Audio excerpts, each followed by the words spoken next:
સુરતના પાનેસરા વિસ્તારમાં સતત બીજા દિવસે મકાનની ગેલેરીનો ભાગ ધરાશયી થતાં પાર્ક કરેલા વાહનોને નુકસાન થયું હતું, જ્યારે ફાયર બ્રિગેડે ઘરમાં ફસાયેલા લોકોને સુરક્ષિત રીતે બહાર કાઢ્યા હતા. સુરતના પાનેસરા વિસ્તારમાં મુક્તિનગરમાં સતત બીજા દિવસે ગેલેરી ધરાશયી થવાની ઘટના સામે આવી છે. ગેલેરીનો ભાગ અચાનક તૂટી પડતા નીચે પાર્ક કરેલી એક રિક્ષા અને બાઇક દબાઈ જતા ભારે નુકસાન થયું હતું. ઘટનાની જાણ થતાં ફાયર બ્રિગેડની ટીમ તાત્કાલિક સ્થળ પર પહોંચી હતી અને ઘરમાં ફસાયેલા લોકોને સલામત રીતે બહાર કાઢ્યા હતા. સદનસીબે કોઈ જાનહાનિ થઈ નથી.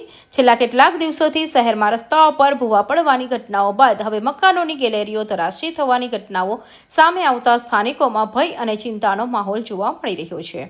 मैं सब ऑफिसर नरोत्तम के खलास उजना फायर स्टेशन હું પાંડેસરા વિસ્તારમાં ચેકિંગમાં આવેલો રહ્યો ત્યારે ફાયર કંટ્રોલ રૂમ દ્વારા કોલ મળ્યો હતો ને હું બુલેટ લઈને તરત જ ઘટના સ્થળે સૌથી પહેલા આવી ગયો હતો ને નીચે જોયું તો એક ટુ વ્હીલર તેમજ એક રિક્ષા દબાયેલી હતી ને પહેલા મારે 2 માણસો ફસાયેલા હતા. એમને લીડર દ્વારા રેસ્ક્યુ કરીને તરત જ બહાર સહી સલામત બહાર કાઢ્યા હતા ને બીજી કોઈ જાનહાનિ કે ઈજા થઈ નથી. આ કઈ રીતે નુકસાન થયું આ પામી છે? એ પહેલા માની ગેલેરી તૂટી ગઈ હતી ને 2 માણસો પર ફસાઈ ગયા હતા. બરોબર, એમને બહાર નીકળવાની જગ્યા નહીં હતી એટલે અમે લીડર દ્વારા એમને બહાર કાઢ્યા હતા.